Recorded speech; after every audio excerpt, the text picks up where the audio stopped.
آپ کی تنخواہ اگر 50,000 روپے ہو نا تو آپ کو مہینے کا ٹیکس دینا ضروری ہو جاتا ہے.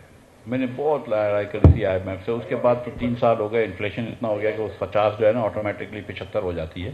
لیکن پاکستان میں 50,000 روپے کی تنخواہ پہ ٹیکس دینا ضروری ہے. اور اس سال حکومت نے 75,000 روپے والی تنخواہ دار کے اوپر بھی اور 1,00,000 روپے کی تنخواہ دار کا ٹیکس ڈبل کر دیا. تو 1,00,000 روپے مہینہ کمانے والے کے اوپر سالانہ 30,000 روپے کا ٹیکس ہے. میں سوال یہ پوچھتا ہوں کہ کس 1,00,000 روپے تنخواہ دار کے پاس سالانہ 30,000 روپے بچے ہوتے ہیں جو وہ ٹیکس دے سکے. لیکن حکومت نے کہا کہ کیونکہ یہ ملک خطرے میں ہے, ہم نازک موڑ پہ ہیں اور ہم کو کمر کسنی ضروری ہے. ٹھیک ہے بھائی. تو ایک طرف آپ نے تنخواہ دار طبقے کے اوپر 50,000 روپے کے اوپر ٹیکس لگایا, لیکن اگر میرے پاس 1,00,000 ایکڑ زرعی اراضی ہو تو اس پہ کوئی ٹیکس نہیں ہے, تو وہ بھی تو اتنے ہی پاکستانی ہے نا, ہم سب برابر کے پاکستانی ہیں. تو ہماری جو ٹیکس کے اندر, اور مثال کے طور پہ آج حکومت جو یہ بات کر رہی ہے, کل پرسوں یہ بات بھی ہوئی ہے کہ حکومت جو ہے وہ پراپرٹی کے اوپر جو ہے وہ ٹیکس کم کرنا چاہ رہی ہے اور ایک چھوٹ دینا چاہ رہی ہے کہ 5 کروڑ روپے پراپرٹی والے مانگ رہے ہیں, 1 کروڑ روپے حکومت نے آفر کی ہے کہ 1 کروڑ روپے یا 2.5 کروڑ روپے یا 5 کروڑ روپے تک کی اگر آپ جائیداد خریدتے ہیں تو آپ کو ویلتھ ٹیکس ریکنسیلیشن نہیں کرنا پڑے گا. بیسکلی ایمنسٹی ہے کہ 5 کروڑ روپے آپ کالا دھن بھی لا سکتے ہیں. تو مطلب سچی بات یہ کہ کوئی تھوڑی سی وہ جو خواجہ آصف صاحب نے ایک بڑی اچھی بات کری کہ کوئی شرم ہوتی ہے, کوئی حیا ہوتی ہے کہ ایک طرف آپ 50,000 روپے والے کمانے والے آدمی سے کہہ رہے ہیں کہ تم ٹیکس دو, کہہ رہے ہیں کہ تم ٹیکس دینے کی کوئی ضرورت نہیں ہے کیونکہ آپ کی ایگریکلچر انکم ہے, اور ساتھ ساتھ آپ اور تاجروں کو یہ کہہ رہے ہیں کہ یار کوئی مسئلہ نہیں, تم 5 کروڑ روپے تک کی جائیداد خریدو, تم سے کوئی سوال نہیں پوچھا جائے گا. تو بیسکلی یہ بے شرمی ہے اور بے حسی ہے. لیکن 2 اصول ہوتے ہیں ٹیکس کے جو دنیا بھر میں ہونے چاہیے اور اس کے بغیر ہر سسٹم ناکام ہو جاتا ہے. ایک ہوتا ہے ہاریزونٹل ایکویٹی. ہاریزونٹل ایکویٹی مطلب کہ ہر پاکستانی جس کی آمدن برابر ہو وہ برابر ٹیکس دے گا. ہمیں کوئی فرق نہیں پڑتا کہ آپ وہ مطلب پیسے کما رہے ہیں یا آپ فارم ہو کے پیسے کما رہے ہیں یا آپ سائنٹسٹ ہو کے پیسے کما رہے ہیں یا آپ فارماسیوٹیکل کمپنی کے مالک ہیں, آپ نے برابر انکم پہ برابر ٹیکس دینا. نمبر 1 اس کو کہتے ہیں ہاریزونٹل ایکویٹی. دوسری چیز ہوتی ہے کہ ایک ورٹیکل ایکویٹی بھی ہو کہ اگر ایک آدمی بہت بڑا سیٹ ہے اور کروڑوں روپے کما رہا ہے, اربوں روپے کما رہا ہے, تو وہ اپنی انکم کا تھوڑا سا زیادہ پروپورشن لے گا بنسبت غریب لوگوں کے. ہمارے ہاں یہ ہے کہ کیونکہ ہم اتنا ریلائی کرتے ہیں سیلز ٹیکس کے اوپر کہ صابن کے اوپر ہم ٹیکس لیتے ہیں, شیمپو کے اوپر ہم ٹیکس لیتے ہیں, ٹوتھ پیسٹ کے اوپر ہم ٹیکس لیتے ہیں, سرف کے اوپر ہم ٹیکس لیتے ہیں, کہ غریب انسان جس کی کہ 100% انکم کنزمپشن پہ چلے جاتی ہے وہ بیچارہ جو ہے وہ سیل ٹیکس دے دے کے تھک جاتا ہے. لیکن امیر انسان جس کی کہ بہت زیادہ سیونگز ہوتی ہیں, جس کے اوپر کوئی سیل ٹیکس نہیں ہے, تو اس کو پرپورشنٹلی ٹیکس کم لگتا ہے. تو ہم دونوں جو ٹیکس کے گولڈن اصول ہیں ہاریزونٹل ایکویٹی اور ورٹیکل ایکویٹی, اس کو وائلیٹ کر رہے ہیں. تو میرے نزدیک سب سے پہلے جو ہے نا کہ ٹیکس ریٹس کم ہونے چاہیے, اس کے بعد آپ ریفارمز کی بات کریں. آپ یہ سوچتے ہیں, اب ہمارے پاکستان میں ایک الٹی گنگا بہتی ہے, وہ یہ سمجھتے ہیں کہ پہلے ہم بہت زیادہ ٹیکس کلیکٹ کر لیں گے پھر جب ہم لوگوں کو چھوٹ دے دیں گے. او بھائی تم اتنا ٹیکس ریٹ رکھو گے تو ٹیکس ملے گا ہی نہیں. وہ اس طرح کی سوچ ہے کہ پہلے ملک امیر ہو جائے گا پھر ہم غریب لوگوں کو تعلیم دے کے امیر کر دیں گے. ایسا نہیں ہوتا. ملک امیر ہو ہی نہیں سکتا جب تک کہ غریب لوگ امیر نہ ہوں. اسی کو تو ملک امیر ہونا کہتے ہیں کہ جب غریب لوگ آگے بڑھیں. آپ کس خام خیالی میں رہ رہے ہیں کہ آپ مثال کے طور پر 2 کروڑ 60 لاکھ بچہ آپ کا اسکول میں نہیں ہے, آپ سمجھ رہے ہیں ملک ترقی کرے گا؟ کبھی نہیں کر سکتا پاکستان ترقی اگر بچوں کو آپ تعلیم نہ دیں. کبھی ترقی نہیں کر سکتا اگر بچوں کو صحت نہ دیں. تو یہ بہت سارے فنڈامنٹل ایشوز ہیں, پر ٹیکس کے اندر یہ 2 اصول جو ہے نا یہ پہلے ہونے چاہیے, ورٹیکل ایکویٹی اور ہاریزونٹل ایکویٹی. اس کے علاوہ ٹیکس سسٹم نہیں چل سکتا. سر آپ نے ابھی اس وقت ایک ایگریکلچر کی بھی بات کی, اور ایگریکلچر میں many people would probably agree کہ ہمارا جو آؤٹ پٹ ہے وہ اتنا زیادہ نہیں ہے جتنا ہمارا پوٹینشیل ہے. ہماری شاید ماڈرنائزیشن کا ایشو ہے, یا ہمارے جو نان اربن ایریاز ہے وہاں پہ people are reluctant to change. تو ایگریکلچر کو with all its problems, how can we increase the export potential of the agricultural sector? دیکھیے ایگریکلچر کے اندر فارمرز جو ہوتے ہیں نا وہ ضروری نہ ہو کہ پڑھے لکھے نہ ہو، لیکن پاگل کوئی نہیں ہوتا، وہ سمجھدار لوگ ہوتے ہیں. ہم یہ بھی سمجھتے ہیں کہ پاکستانی لوگ گو کہ اتنی پڑھے لکھے نہیں ہیں، لیکن بہت زیادہ ذی شعور لوگ ہیں اور سیاسی شعور ہوتے ہیں. فارمر اتنا غریب ہوتا ہے کہ وہ بہت زیادہ انسینٹیوز کو ریئیکٹ کرتا ہے. ٹھیک ہے، مثال کے طور پر جیسے کہ آپ 2 سال پہلے 1.5 سال پہلے کی بات کر رہا ہوں کہ ایک دن حکومت، شہباز شریف صاحب کی حکومت نے 2200 روپے کی گندم خریدتے تھے. یہ آپ سنیں، یہ بات میں اسٹوڈنٹس کو چاہتا ہوں کہ سنیں یہ بات. ہم حکومت پاکستان کی سپورٹ پرائس تھی گندم پہ کہ 2200 روپے کی، کہ فارمرز نے جتنی بھی گندم پیدا کری ہے حکومت گارنٹی کر رہی ہے کہ ہم 2200 روپے کی خرید لیں گے. ٹھیک ہے، پھر یہ عمران خان صاحب کی حکومت میں تھا، پھر ہماری وہ مسلم لیگ اور پی ڈی ایم کی حکومت آئی. میرا یہ دل تھا کہ یار وہ 2 سال سے نہیں بڑھا ہے تو 2200 انفلیشن ہو گیا تھا، تو 2200 سے بڑھا کے چلو 2800 سے 3000 لے. ٹھیک ہے، طارق بشیر چیمہ صاحب جو کہ فوڈ وزیر تھے، انہوں نے کہا نہیں 3200 ہونی چاہیے، کہ 3200 کر لو مفتاح بھائی. ہم لوگ آپس میں بات کرتے، پھر مجھے تو انہوں نے نکال دیا. اس کے بعد انہوں نے آپس میں فیصلہ کیا، زرداری صاحب نے اور شہباز شریف صاحب نے، کہ 4000 روپے کریں گے. پنجاب نے 3900 روپے رکھی اور سندھ نے 4000 روپے رکھی، 2200 سے بڑھا کے 4000 کر دی. شہباز شریف صاحب نے یہ نہیں سوچا کہ گندم مہنگی ہوگی تو آٹا مہنگا ہوگا. یہ جو 2 سٹیپ ہے نا، یہ سیاستدانوں کو سوچنا مشکل ہوتا ہے کہ اگر یہ ہوگا تو یہ ہو جائے گا. یہ صرف اتنا سوچتے ہیں کہ یہ کر لو. ٹھیک ہے، تو انہوں نے سوچا گندم مہنگی کر لیتے ہیں، فارمر کو پیسے ہو جائیں گے. یہ نہیں سوچا کہ یار گندم مہنگی ہوگی تو گندم مہنگی بیچو کہ آٹا بھی مہنگا ہو جائے گا تو پھر لوگ کیا کریں گے. یہ نہیں سوچا انہوں نے. سیاستدان تھوڑی نہیں سوچتے. تو گندم انہوں نے کر دی 4000 روپے کی. 4000 روپے کی کر کے 4600 روپے بیچنا شروع کر دی. 4600 روپے کا مطلب ہے 115 روپے فی کلو. 15 روپے فی کلو بک رہی ہے. اور سندھ کے اندر کیونکہ ایک ہی کمپنی تھی جو کہ کراچی لا سکتی تھی، انر سندھ سے کراچی لا سکتی تھی، تو کراچی میں 125 128 روپے کی گندم ہوگی. اگر 128 روپے کی گندم ہوگی تو آٹا 150 کا ہو جائے گا. 15-20 روپے جو ہے وہ فلار مل رکھ لیتی ہے، ڈسٹریبیوشن کے خرچے ہوتے ہیں، بیگس کا خرچہ ہوتا ہے. تو آٹا ہو گیا 150 کا. لوگوں کی نکلی چیخیں، لوگوں کی چیخیں نکلی کہ یار آٹا تو 150 روپے کا ہو گیا. لیکن پنجاب گورنمنٹ جو تھی، نئی حکومت بھی آ گئی، وہ وعدہ کرتی رہی. محسن نقوی صاحب جب چیف منسٹر تھے کہ نہیں ہم 4,000 کا ہی خریدیں گے، ہم 3900 کا خریدیں گے، یعنی کہ ہم 100 روپے کلو خریدیں گے آپ سے اور 115 کلو بیچیں گے. تو جب آپ نے یہ وعدہ کیا کہ 100 روپے کلو خریدیں گے تو فارمرز کو لگا کہ یہ تو بڑا پیسہ مل رہا ہے اس میں. انہوں نے کیا کیا، اس کے بعد انہوں نے یوریا ڈال دیا جو کہ 4-5 ہزار روپے کی بوری، یہ وہ یوریا زیادہ ڈال دیا. جو 2 یوریا ایک کھیت پہ 2 مرتبہ یوریا ڈال دیا. اس کے بعد ایک کھاد ہوتی ہے ڈی اے پی، اس کو بولتے ہیں، جو 10-12 ہزار روپے کی آتی ہے.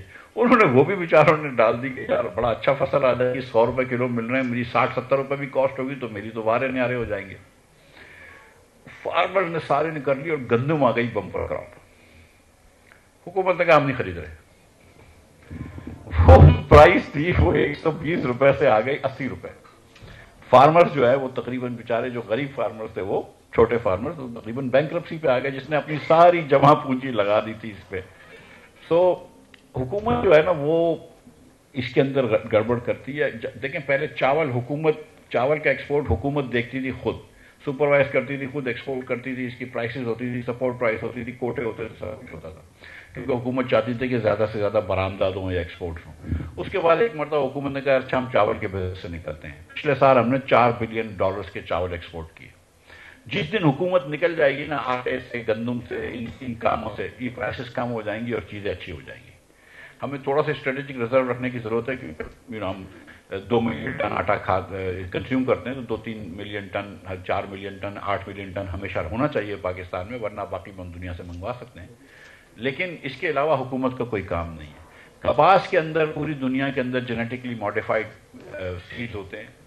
پاکستان میں کیونکہ کاپی رائٹ کا مسئلہ نہیں ہے تو مونسینٹو یا بیئر وغیرہ ڈرتے ہیں پاکستان میں بیچنے کے لیے، کیونکہ پھر یہاں پہ کاپیاں ہو جائیں گی. جب میں وزیر تھا تو مجھے بشیر چیمہ صاحب نے کہا کہ 75 ملین چاہیے وہ کپاس کے سیڈز کے لیے. میں نے کہا میں کہیں سے بھی ڈھونڈ کے دے دوں گا، تم ہاں کر دو، لے لو وہ سیڈز لے لو. 3 سال لگیں گے because they take our own seeds and then genetically modified. It takes 3 years. But we need to invest that much money in this. We need to buy harvesters and help farmers buy harvesters. کہ wait 10-15% جو ہے وہ کھو جاتا ہے wait اگر اچھے ہارویسٹرز نہ ہوں. فارمرز کو امپاور کریں، لیکن ہم جو ہے نا دیکھیں الٹی وہ کرتے ہیں. مثال کے طور پر اگر میں آپ لوگوں کو ایک کلاس کا پروجیکٹ دوں کہ یار فارمرز کو سبسیڈائز کرنا ہے کہ وہ زیادہ فرٹیلائزر یوز کریں تو آپ کیا کریں گے، تو most of you will design کہ کوئی بیگ کے اندر کوئی کیو آر کوڈ لگاؤ یا بیگ میں کوئی ٹوکن لگاؤ تو فارمر فرٹیلائزر خریدے گا، اس کو وہ ٹوکن مل جائے گا، اور آپ اس پہ کوئی لمٹ لگا دیں گے کہ 6-8 خریدو پر ایکڑ تو ہم آپ کو پیسے دے دیں گے. پاکستانی گورنمنٹ اس طرح نہیں کرتی. پاکستانی گورنمنٹ فارمرز کو سبسیڈائز کرنے کے لیے فرٹیلائزر کمپنیز کو پیسے دیتی ہے. فرٹیلائزر کمپنی کو گیس جو ہے، جو آپ کو، جو انڈسٹری کو گیس اب 3500 روپے کی دے رہے ہیں، وہ ان کو 160 روپے کی دے رہے ہیں. تو فرٹیلائزر کے اوپر کوئی پرائس کنٹرول بھی نہیں ہے، تو فرٹیلائزرز کو ہم ڈائریکٹ پیسے دے رہے ہیں فرٹیلائزر کمپنی کو، اور پھر اس کے بعد ہمارا فرٹیلائزر جو ہے کیونکہ سستا بن جاتا ہے، کیونکہ ایکسپورٹ ہم نے وہ سستی گیس دی ہوئی ہے وچ از اے مین را مٹیریل، وہ افغانستان جاتا ہے، ازبیکستان جاتا ہے، ایران جاتا ہے، جتنے یہ جو سینٹرل ایشین کنٹریز اس میں چلے جاتا ہے. So we really we can Pakistan جو ہے وہ سرسوں کا ساگ اور مکئی کی روٹی کھاتا ہے. سرسوں کا جو ہائیبریڈ سیڈ ہے وہ کنولا ہے، اس سے تیل بن سکتا ہے. ہم $4 بلین کا آئل امپورٹ کرتے ہیں، ہم یہ نہیں کرتے. تو میرا خیال ہے کہ حکومت کو پیچھے ہٹ جانا چاہیے. کراپ انشورنس ضرور بیچنا چاہیے، some thing like cotton. It's a very sensitive crop, so the farmers need to be sold insurance so that they can then plant it. The reason they plant sugarcane is it's a hardy crop and cotton is a very soft, sensitive crop. جس farmer اپنی پوری جائیداد اس پہ لگاتا ہے اور سال میں اس کو ایک چانس ملتا ہے، وہ غلطی نہیں کرے گا اس پہ. سو آپ کو انشورنس بیچنا چاہیے. You have to understand farm economics, and کوئی اتنی بڑی بات نہیں ہے، لیکن you have to think like a farmer and think کہ یار میری یہ کراپ فیل ہو جائے گا تو میں بچوں کو روٹی نہیں دے سکوں گا. اس دماغ سے اگر سوچو گے تو پھر آپ you can design better policies. Very well put sir. آپ نے ابھی ایک انویسٹمنٹ کی بات کی، اور since you are an economist as well, academic بھی ہیں آپ، اکانومسٹ کا ایک بڑا فیوریٹ انڈیکیٹر ہوتا ہے ایف ڈی آئی.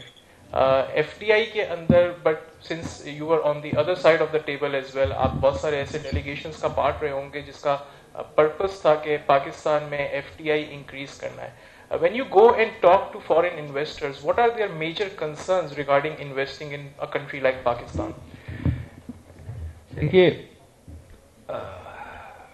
چلے آج ایک دم سچ بول لیتے ہیں کہ پاکستان میں $1 بھی فورن انویسٹر نہیں آتا، $1 بھی نہیں آتا فورن انویسٹمنٹ کا، اور 20 سالوں سے تو کم از کم نہیں آیا ہے، اس صدی میں نہیں آیا ہے. جو پاکستان میں ڈالرز آتے ہیں ایف ڈی آئی کے نام سے، وہ 2 قسم کے ہوتے ہیں. ایک تو وہ آتے ہیں ان فورن کمپنیز کو جن کو پاکستان کو کچھ بیچنا ہوتا ہے، یعنی کہ موبائل فون کے اگر آپ لائسنسز بیچ رہے ہیں پاکستانیوں کو موبائل فون کے لیے، تو پھر وہ ہے جائز آ کے ادھر ایک لائسنس خریدے گا، وہ فورن انویسٹمنٹ آئے گی، پھر وہ پاکستانیوں کو لائسنس بیچے گا، وہ پیسے کمائے گا اور ڈالر کرا کے اپنے واپس لے جائے گا. تو جو فورن انویسٹمنٹ ہوتا ہے تو آپ کو نیٹ ڈالر کی نقصان ہی ہوتا ہے، کیونکہ جتنے پیسے وہ کمائے گا اس سے زیادہ وہ کما کے لے جائے گا. which we should not stop foreign investment. I'm just saying کہ you need to understand this. جو دوسرا foreign investment F D I آتا ہے وہ پاکستان میں حوالہ کیا ہوتا ہے، یہاں سے ٹیکس بچا کے اور حوالہ کیا ہوتا ہے. لیکن پاکستان میں عموماً $2 بلین کا فورن انویسٹمنٹ آتا ہے ہر سال. وہی بیسیکلی جو میں نے آپ کو کہا ان 2 کیٹیگری کے اندر کہ پاکستانیوں کو کچھ بیچنا ہوتا ہے. $1 کا پاکستان میں انویسٹمنٹ وہ نہیں آتا کہ مواد بنا کر آپ دنیا میں بھیجیں. یعنی کہ ویتنام مثال کے طور پر اور پاکستان کا 1990 کی دہائی میں برابر تقریباً تھا ایکسپورٹس. آج ویتنام کا جو ہے وہ $380 ارب سے زیادہ ہے، ہم $30 پہ، مطلب ہم سے 12 گنا زیادہ ہو گیا. صرف سیمسنگ کا ایکسپورٹ 2 سال پہلے ویتنام سے $68 بلین کا تھا، $68 بلین جسٹ سیمسنگ. اس کے لیے ویتنام کا آرمی چیف یا ویتنام کا پرائم منسٹر کوریا نہیں گیا تھا. انہوں نے ایسی کنڈیشنز وہاں پیدا کر دی تھیں ویتنام میں کہ سیمسنگ تھاٹ کہ فون بنانا ویتنام میں زیادہ مناسب ہے اور زیادہ ہے، تو وہ آ کے انہوں نے ویتنام میں اپنی فیکٹری لگا دی. آپ کو وہ کنڈیشنز پیدا کرنی ہوں گی. جب آپ کے ملک میں ٹیررزم ہو، سینکڑوں واقعات ہو رہے ہوں، ہزاروں شہادتیں ہو رہی ہوں، جب آپ کے ملک میں بجلی گیس کے ریٹس نہ صرف خطے میں زیادہ ہوں بلکہ تمام ہم پلہ ممالک سے زیادہ ہوں، جب آپ دنیا کے ہائیسٹ ٹیکس ریٹس ہوں، تو ایسا کیسے ہو سکتا ہے کہ دنیا والا آپ کا یہاں انویسٹ کرے گا؟ وہ پاکستان میں کیوں انویسٹ کرے گا؟ وہ ویتنام میں کیوں نہیں کر لے گا, وہ کمبوڈیا میں کیوں نہیں کر لے گا, وہ تھائی لینڈ میں کیوں نہیں کر لے گا, وہ ملیشیا میں کیوں نہیں کر لے گا, وہ ساؤتھ افریقہ میں کیوں نہیں کر لے گا, وہ کینیا میں کیوں نہیں کر لے گا, وہ بہت سارے دنیا کے ایسے ممالک ہیں, انڈیا اور بنگلہ دیش بھی, کہ جو ہم سے کمپیٹ کر رہے ہوتے ہیں اور ہم سب سے پیچھے آ جاتے ہیں. اس لیے ہم $1 فورن انویسٹمنٹ نہیں لا سکتے. آپ کو فورن انویسٹمنٹ لانی ہے, آپ دیکھیں کہ کراچی یا پاکستان جو ہے وہ دنیا کی سپلائی چین کا حصہ ہی نہیں ہے. کراچی ایئرپورٹ پہ جب میں چھوٹا تھا تو دنیا کی ہر ایئر لائن آتی تھی. آج کراچی, لاہور اور اسلام آباد کو ملا لینا تو جتنی ایئر لائنیں آتی ہیں اس سے زیادہ ایئر لائنیں صرف ڈھاکہ کے ایئرپورٹ پہ آتی ہیں دنیا کی. تو ہم اپنے ملک کو جہاں لے گئے ہیں تو فورن انویسٹمنٹ تو بھول جائیں, لوکل لوگوں سے تو انویسٹ کروائیں پہلے.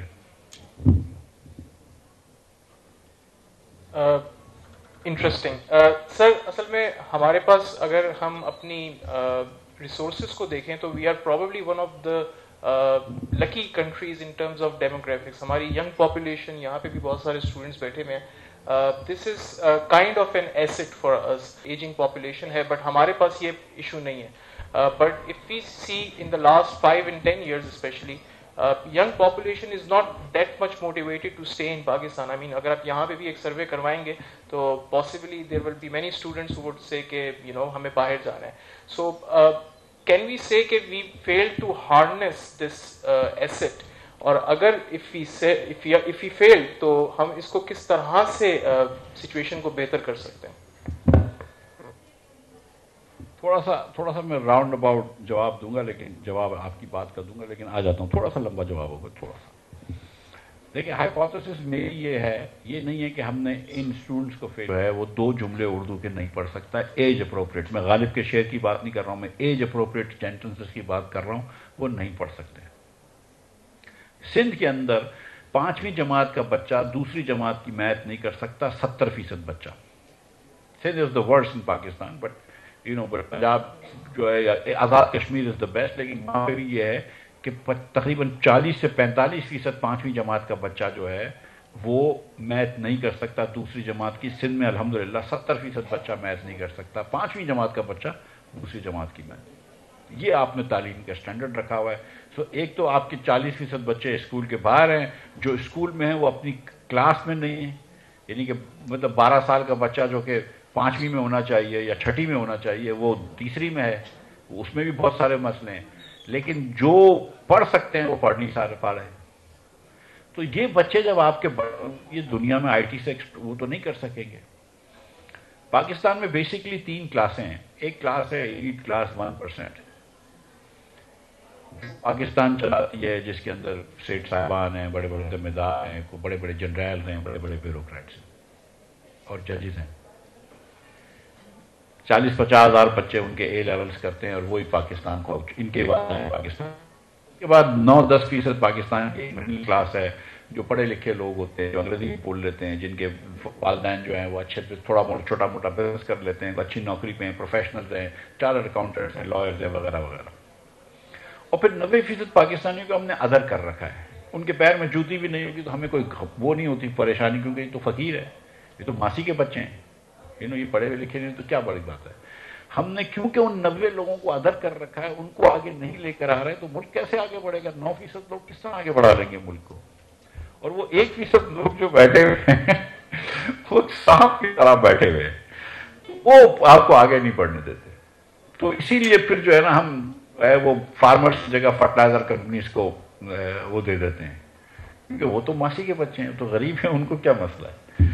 پاکستان کا نظام فیل ہو گیا. جب تک اس نظام کو نکال کے آپ پھینکیں گے اور ہر چیز کو آپ ڈسرپشن نہیں کریں گے, آپ آگے نہیں بڑھ سکیں گے. You need to disrupt the whole thing. میں رہا ہوں نا, وہ آپ کے بیوروکریٹس آئیں گے کہ سر رول آف بزنس یہ کہتے ہیں, رول آف بزنس وہ کہتا ہے. آپ رول آف بزنس فالو کر رہے ہیں, ملک پیچھے جا رہا ہے. آپ قوانین تو خیر چینج کر دیتے ہیں, وہ بات گئی, لیکن آپ قانون کرتے ہیں, سب کچھ ایمانداری سے کرتے ہیں, لیکن ملک پیچھے جا رہا ہے. تو پھر فائدہ کیا ہوا ان قوانین کا؟ فائدہ کیا ہوا اس رولز آف بزنس کا؟ فائدہ کیا ہوا اس پروسیجرز کا؟ میں کہتا ہوں نا کہ اگر آپ اس حکومت پاکستان کو آج کل کی خاص طور پر, لیکن ویسے عموماً طور پہ حکومت کو بولیں کہ یہ پاپڑ ہے, اس کو توڑ دو, تو حکومت پاپڑ نہیں توڑے گی. کوئی پہلے کمیٹی بنے گی, شہباز صاحب پہلے کمیٹی بنائیں گے, پھر ایک اور کمیٹی بنے گی اس کے TOR کے لیے, پھر وہ کمیٹی بنے گی، اس کے اوپر بحث ہو جائے گی، پھر بولیں گے اچھا اس کو ڈیلے کر دو، پھر ایک انٹر منسٹریل کمیٹی بنے گی، پاپڑ نہیں رہے گا، پاپڑ وہیں پڑا رہے گا. تو یہ کہ ہمارا بچہ اسکول میں نہیں جاتا، 80 لاکھ بچے پیدا ہو رہے ہیں، 3.6 children per woman, which is 3 times the fertility rate, twice fertility rate of a Sri Lankan woman, higher than the fertility rate of a Bangladeshi woman, higher than the fertility rate of an Egyptian woman. وہ بھی Islamic country ہیں. Why are we not able to control population? 50% of Pakistani pregnancies are unwanted, لیکن we are not able to control population growth. And میری عارف انوی صاحب سے بات ہو رہی تھی، وہ کہتے ہیں کہ علماء بھی ریڈی ہیں اس کی بات کرنے کے لیے، آپ بات ہی نہیں کرتے، آپ پیسے ہی نہیں خرچ کرتے اس کے اوپر، آپ کی پرائورٹی وہ نہیں ہے. آپ کی پرائورٹی ہے کہ اسسٹنٹ کمشنرس کو ڈالے لے کے دے دو. آپ کی پرائورٹی ہے اس حکومت نے کیا کیا 26 کیا ہے، جوڈیشری کا بیسکلی گلا گھوٹا ہے. آپ نے پیکا کے لاز لے کر آئے. میں نے اس دن ایک ٹویٹ کیا تھا شہباز شریف صاحب کے ٹویٹ کو ری ٹویٹ کر کے، کوٹ ٹویٹ کر کے. وہ 22 میں انہوں نے شہباز شریف صاحب نے ٹویٹ کیا تھا کہ یہ پیکا لاز جو ہے یہ فیشسٹ قوانین ہیں. وہ صحیح کہہ رہے تھے اس وقت عمران خان صاحب کھڑے ہوئے تھے اور پیکا لاز کے لیے جہاد کر رہے تھے، شہباز شریف صاحب کھڑے ہوئے تھے اس کے خلاف جہاد کر رہے تھے. آج شہباز شریف صاحب پیکا لاز کو انفورس کرنے کے لیے جہاد کر رہے ہیں، خان صاحب ان کے خلاف کھڑے ہیں. بدلتا ہے رنگ آسماں کیسے کیسے. میں نے یہی لکھا تھا کہ آپ کی حالات بدلنے سے، آپ کے عہدے بدلنے سے آپ کا موقف نہیں بدلنا چاہیے. کم از کم اتنا تو کر سکتا ہوں میں شاہد عباسی اور میرے بارے میں کہ ہم کنسسٹنٹ ہیں. اس وقت بھی ووٹ کو عزت دینے کی بات کر رہے تھے اور آج بھی ووٹ کو عزت دینے کی بات کر رہے ہیں.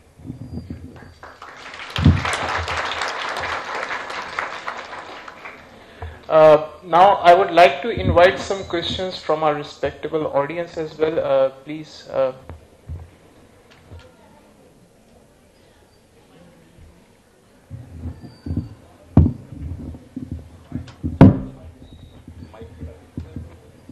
یہ والا حاصل ہے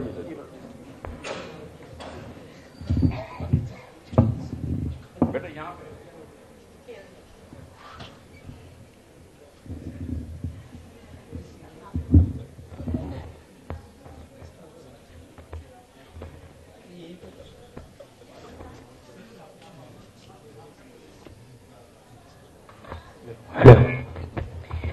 Okay, so a unique feature of our economy is that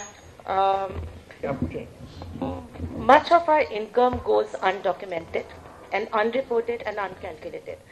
So like in the form of vendors of the street food and many other vendors, and one new thing which is the e-commerce and the online sales in which youth is very much interested. So is there any mechanism being devised so that that income can be calculated and there is a better revenue collection system and a better picture of GDP of Pakistan? Thank you.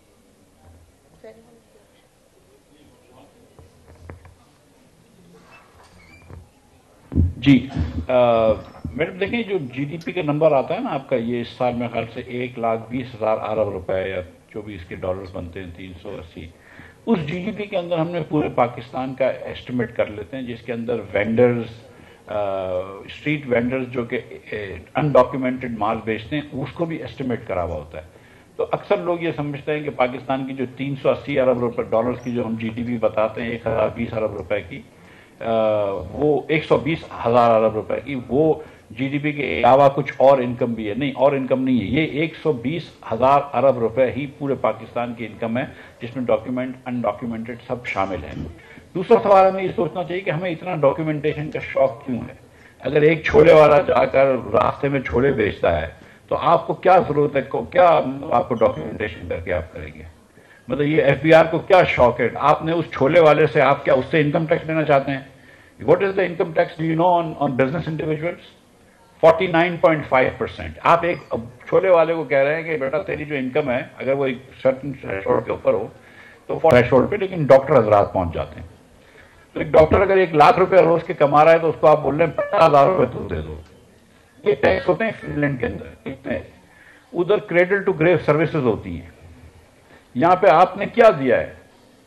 اگر آپ نے security guard آپ نے اپنے گھر پہ رکھا ہوتا ہے، پانی آپ اپنا خرید رہے ہوتے ہیں، بجلی آپ کو دنیا کی مہنگی ترین میں سے ایک مل رہی ہے، گیس آپ کو دنیا کی مہنگی ترین میں سے ایک مل رہی ہے، ایف بی آر بالکل ٹیکس لے لیکن کبھی خدا نہ خواستہ یہ بھی تو سوچو کہ خرچے کم کر لو. اگر نہیں لے پا رہے ہو ٹیکس, ابھی 13,000 ارب روپے لیں گے اس سال, پچھلے سال سے 40% زیادہ لیں گے.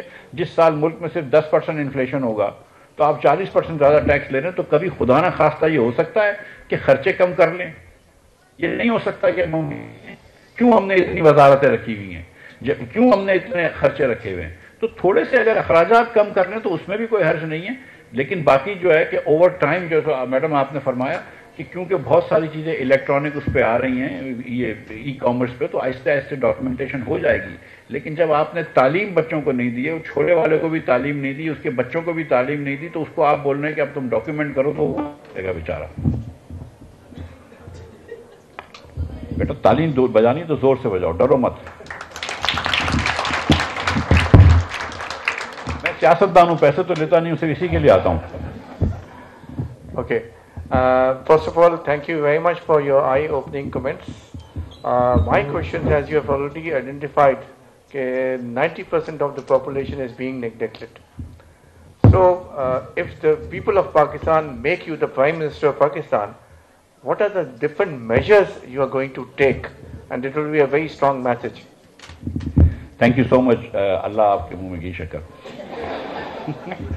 دیکھیں سر, گزارش یہ ہے, میں لکھ کے آیا ہوں کہ کیا ریفارمز کی نیسیسری ہے. ابھی تک تو ہم نے بات کی نا کہ مسائل کیوں, اور پھر میں نے آپ مسائل کیا ہیں یہ ہم سب کو پتہ ہے, مسائل کیوں ہیں اس پہ بھی میں نے کچھ گزارش کری کہ حکومت کا سسٹم فیل ہے. اب ان کا حل کیا ہے. دیکھیں ایک سب سے پہلے جو ہے نا کہ پاکستان میں اتنا ٹیکس لینے کی ضرورت اس لیے ہو گئی ہے کہ 60% ٹیکس لیا جاتا ہے وہ صوبوں کو دے دیا جاتا ہے. ٹھیک ہے, جتنا آپ سیل ٹیکس دیتے ہیں, ہر چیز پہ سیل ٹیکس دے رہے ہو, یہ یاد رکھنا. کوئی چیز خریدتے اس پہ سیل ٹیکس دے رہے ہوتے ہو. ٹھیک ہے, تو جتنا آپ سیل ٹیکس دیتے ہیں 18%, اور انفیکٹ اب 2% اور لینا پڑتا ہے کیونکہ دکاندار ٹیکس نہیں دیتے, تو 20% آپ مطلب ہر چیز کے اندر سمجھ لو کہ 1000 روپے کی کوئی چیز خریدتے ہیں تو 2 تو آپ نے حکومت کو دیے. وہ آپ نے اس لیے دینے پڑتے ہیں کہ حکومت جو بھی ریونیو لیتی ہے اس کا 60% ریونیو جو ہے وہ صوبوں کو دے دیتی ہے. صوبوں کے پاس اتنے وافر پیسے ہیں کہ کسی کو انتہا نہیں. کیونکہ آپ لوگ سندھ میں رہتے ہیں تو آپ کو پتہ نہیں ہے, کیونکہ یہاں پہ اتنی کوئی اخراجات نظر نہیں آتے, ہوتے ہیں نظر نہیں آتے. پنجاب کے اندر بہت سارے شو کے اخراجات ہوتے ہیں کہ ایئر ایمبولینس لے, روڈ بن گئے اور رستے بن گئے, اور یہ کرا. وفاق بھی ادھر بہت زیادہ رستے بناتی ہے. یہاں پہ وفاق کے پاس سندھ میں آتے پیسے ختم ہو جاتے ہیں, تو ملتان سے سکھر کا ہائی وے بڑا اچھا بن جائے گا, لاہور اچھا بن جائے گا. لیکن کراچی حیدرآباد کے اندر جس کے سے پورے پاکستان کی امپورٹ اور ایکسپورٹ کی بزنس جاتی ہے, وہاں پہ ان کے پاس بیچاروں کے پاس پیسے ختم ہو جاتے ہیں اچھا روڈ بنانے کے لیے, یا حیدرآباد سکھر کا روڈ بنانے کے بالکل پیسے آتے ہیں. لیکن اللہ کبھی ان کو توفیق دے گا انشاءاللہ. لیکن گزارش یہ ہے کہ یہ صوبے جو ہے نا وہ بہت ان کو پیسہ ملتا ہے. سندھ کے صوبے کا 3500 ارب روپے کا بجٹ ہے, پنجاب کا 5000 ارب روپے کا بجٹ ہے. آپ نے صوبوں کو 4 کام دے رکھے ہیں. ان بجٹوں کے عوض 12000 ارب روپے کا ہمارا صوبوں کا اخراجات ہے, اس کے 4 کام دے رکھے ہیں. ایک کام آپ نے دے رکھا ہے پولیسنگ, کہ آپ لا اینڈ آرڈر مینٹین کریں. اب آپ میں سے خود گیس کر لیجئے کہ کتنے لوگوں کی آپ کی زندگی میں ایک پولیس ایک رحمت ہے, ایک بلیسنگ ہے, اور کتنے لوگوں کے لیے آپ کی زندگی میں پولیس ایک زحمت ہے یا قرض ہے. ٹھیک ہے, یہ میں پوچھتا نہیں ہوں, ہاتھ نہیں اٹھاؤں گا کیونکہ تھوڑی عزت رہن دیتے ہیں پولیس کی. یہ آپ دیکھ لیجیے کہ ایک کے ہاتھ میں ہے پولیس, دوسرا ان کے ذمہ ہے تعلیم. میں آپ کو بتا چکا ہوں کہ 70% پاکستانی 5 سال کا بچہ سندھ کے اندر 2 سال کی میتھ نہیں کر سکتا دوسری جماعت کی. 18% پاکستانی کہیں پورے اکراس پاکستان 2 جملے نہیں پڑھ سکتا. تو تعلیم یہ فیل ہو گئے. صحت کی ذمہ داری ہے. 40% Pakistani children are started. 17% on top of that are wasted, which means that they don't have enough food, enough iron deficiency. Why is there so much stunting?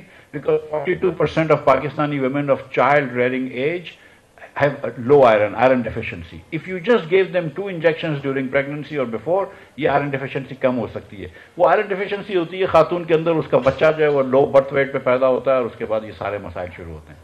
Diabetes کا ہائیسٹ انسیڈنس ہے سندھ کے اندر. آپ نے دیکھیں کہ جہاں پانی گندا ہو جاتا ہے ادھر ہیپیٹائٹس ہو جاتا ہے, ڈائریا ہو جاتا ہے, بچہ اسٹنٹنگ ہو جاتی ہے. تو صحت میں صوبے فیل ہو چکے ہیں. چوتھا ہے سیوک سروسز, کچرا اٹھانا, پانی پرووائڈ کرنا,